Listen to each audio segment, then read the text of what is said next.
Have you ever had that feeling where everything looks fine on paper, but something just feels off?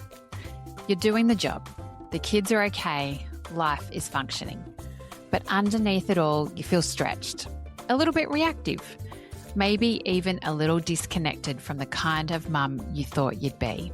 And it's confusing because technically nothing is wrong, but it doesn't feel right either.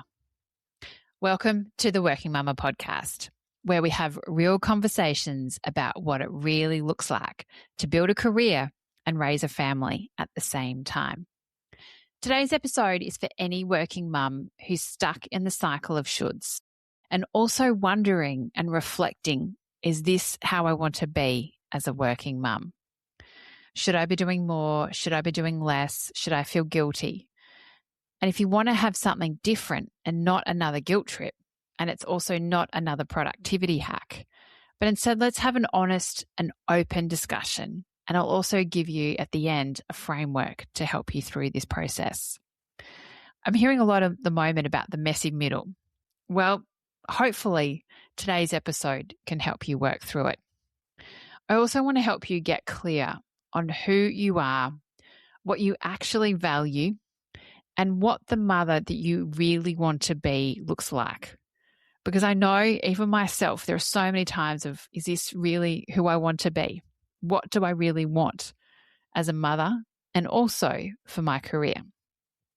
Because when you're clear on all that, everything else seems to hum. And I want by saying that feeling that I was talking about at the start, you are not a failure. Instead, it's misalignment. Because here's the thing. There isn't going to be one right way to be a working mum.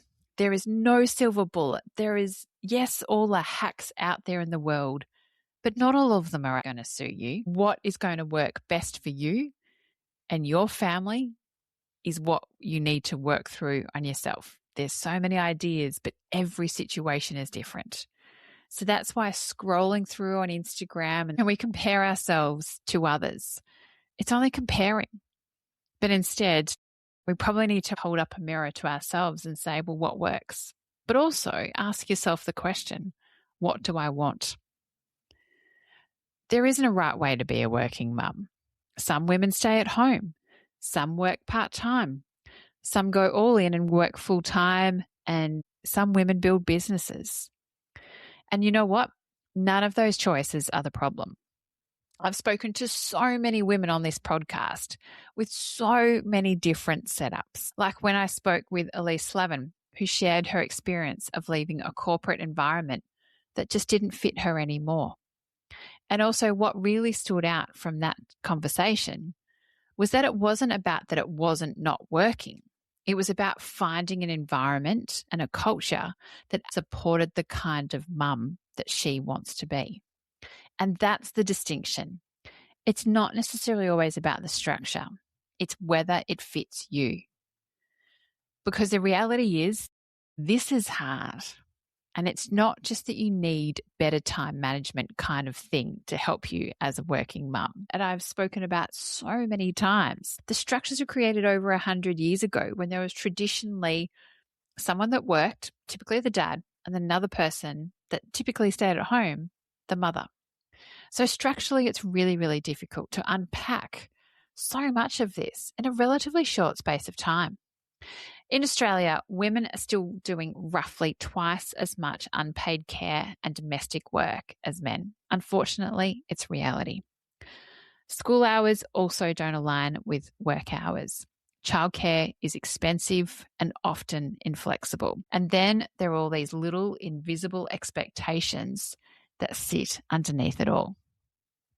When I spoke with Leah Rapiner, she described the mental load as this constant background processor. Just think about like a computer, always running, always planning, and always anticipating.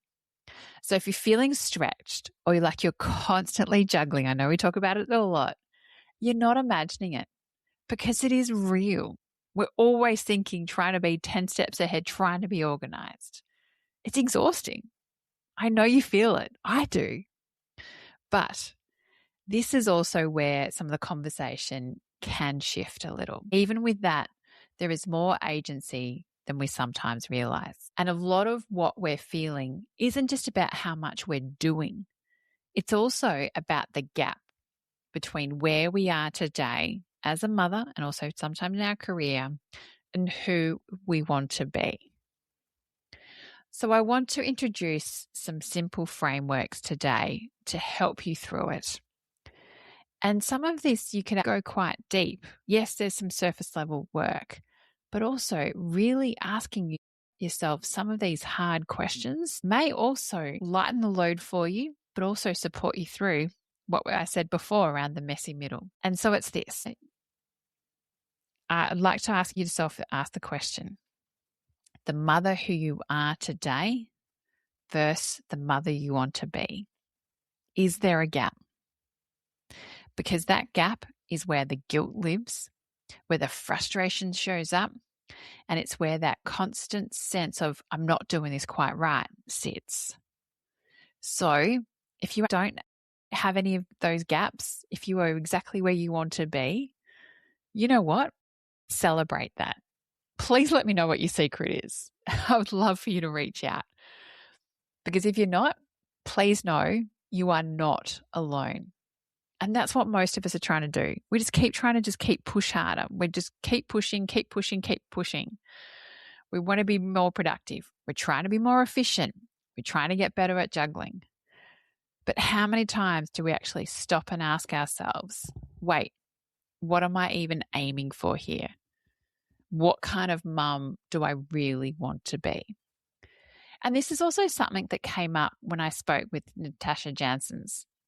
She talked about how awareness is always the first step for change, whether it's money, like what she was as an expert, or behavior, or in life.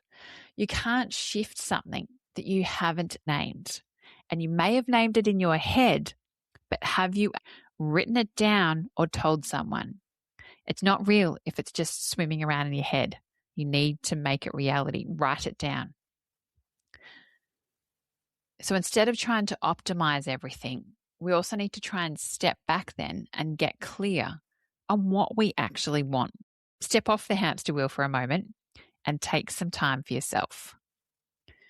So through this, step one, think about the type of mother you want to be.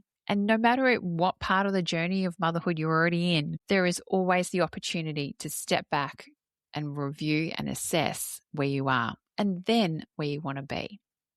And I want you to think about this process a little differently because it's really easy to answer this in a surface level way of saying, I want to be more present, I want to be more patient, I want to be calmer, I don't want to yell at my kids, I want to feel a little less rushed.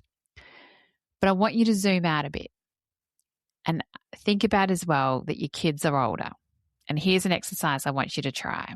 And fair warning, it might make you a little bit emotional. I want you to fast forward 20 years. Your kids are adults. They're at dinner with their partners. And someone asks, what was your mum like growing up? What would you like them to say? Yes, I'm stopping and pausing and letting that question sink in. What would you like your kids to say about you and the type of mum you were in 20 years' time to their partner? Because we will talk about it. We talk about it even now, our parents. It's a really hard question, but it also pulls you out of the day-to-day.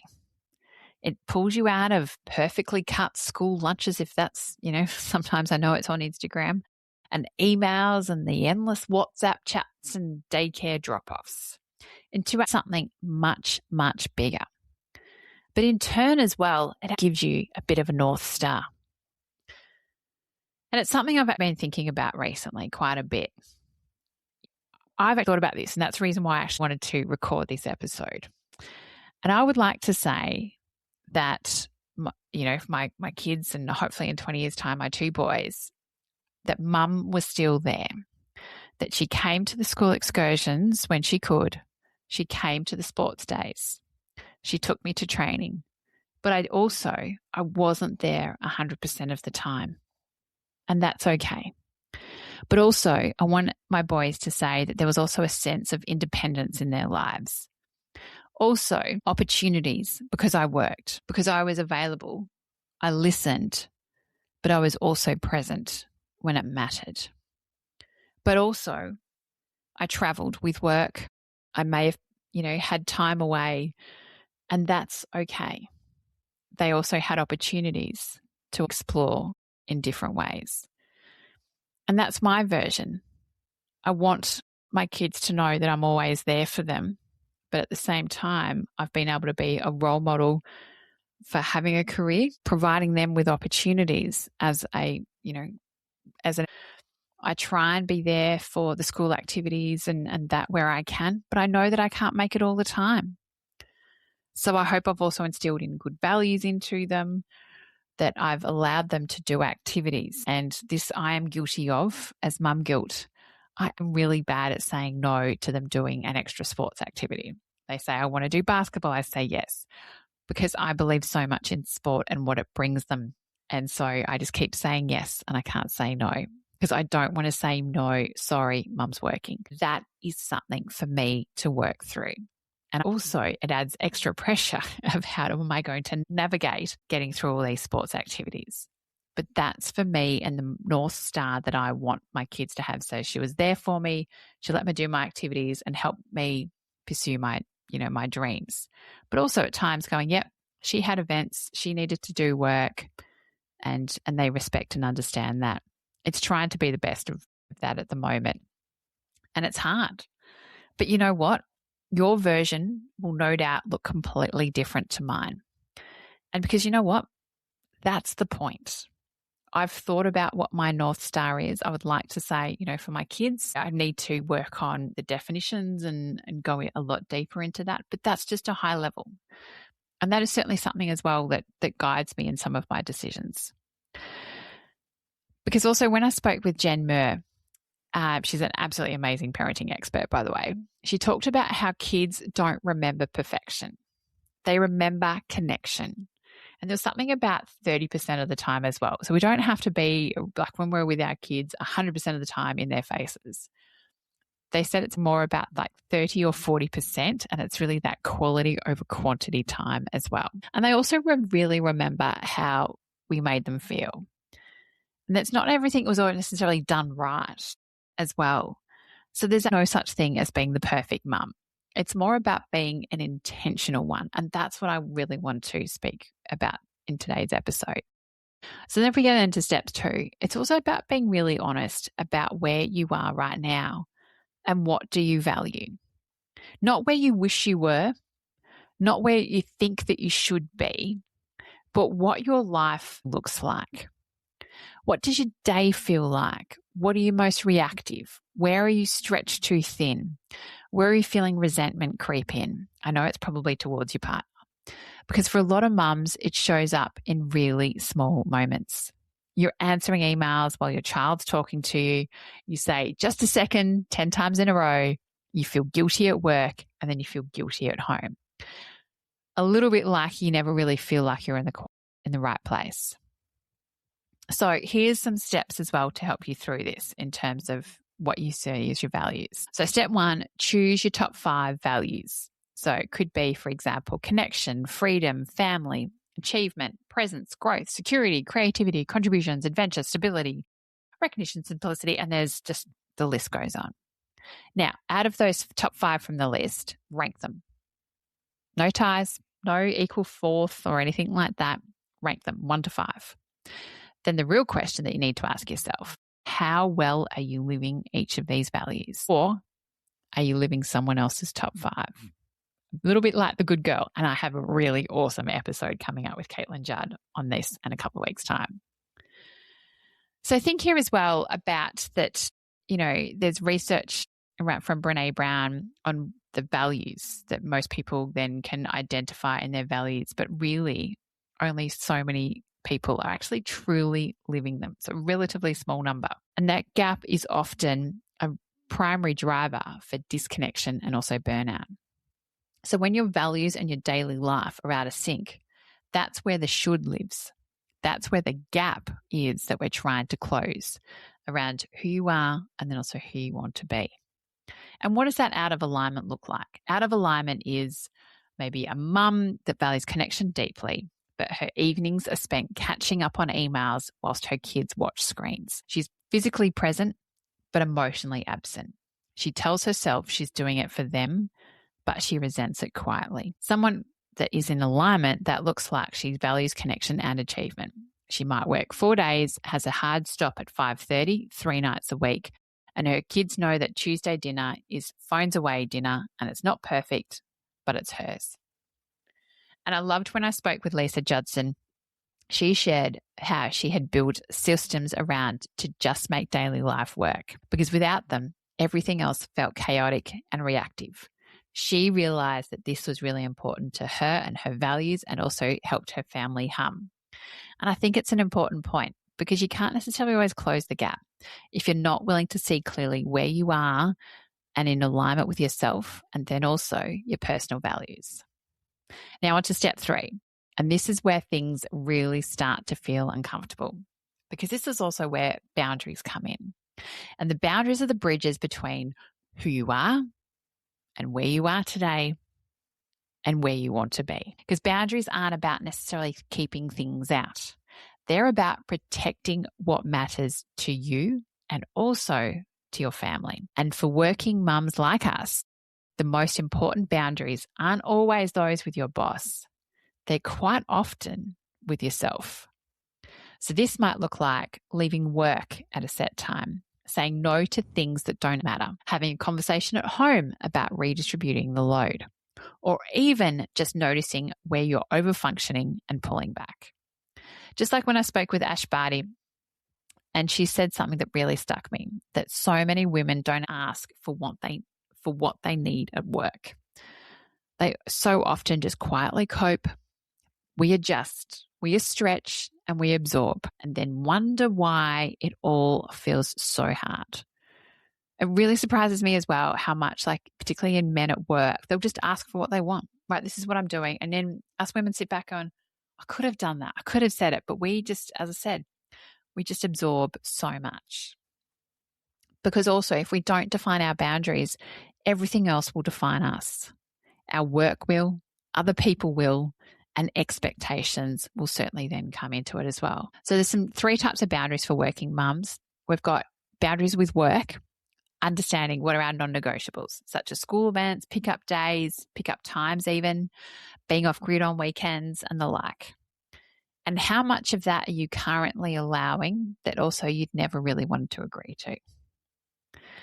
That's also where setting those boundaries, but also sticking to them. It might be then, blocking out your calendar during dinner time. I know I do that, and it actually works. Working for an international company, making sure I've got between 5 and 7:30 blocked out works well. Otherwise, I get email and meeting requests for 6 o'clock at night, and it drives me crazy. I don't want it, so I always move it to 8 o'clock at night because it works for me. It wouldn't work for everyone, but it works for me. Then secondly, it's boundaries at home. The invisible mental load carrying conversation. Who's carrying what? And yes, there's an awesome episode with Leah Rapinoe around this one. And alignment also starts at home. We cannot out-boundary a home environment that's also draining you. And also the third one is then boundaries with yourself. The inner critic, the comparison spiral, the guilt loop. The hardest boundary to hold is one that says, I'm allowed to want what I want. And some parts of the system, the gender pay gap, inadequate childcare, workplaces that still weren't designed for mothers, we can't individually fix those overnight. Yes, the system and some of those big walls are very hard to change. And spending all your energy raging against things that you can't control right now is its own kind of burnout. That doesn't mean that we can't stop fighting for change, but also means that we get more strategic about where we put our energy. And then step 4 is remembering that this doesn't require a complete life overhaul.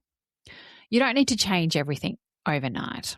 You don't need a brand new job or a perfect routine or even a totally different setup. You just need to start closing the gap. And that gap is about one conversation. It's about closing one boundary and one small shift in how your day runs. Don't try for any big changes, just small incremental changes to help you close the gap. Because it's amazing. One little gap over a period of a week is a lot. When I spoke with Deline Jankovic, we talked about how small financial decisions compound over time. And the same is true here. The small shifts you make now will shape how your life feels in the long term. And there's the part that I really think is important to say out loud. We can't control everything, nor should we. We can't fix school hours. We can't change your workplaces overnight. And we can't remove the mental load completely, as much as we would love it. And also, when I spoke with Leah Rapinat, this came through so clearly. The system does need to change, but that doesn't mean you're powerless within it.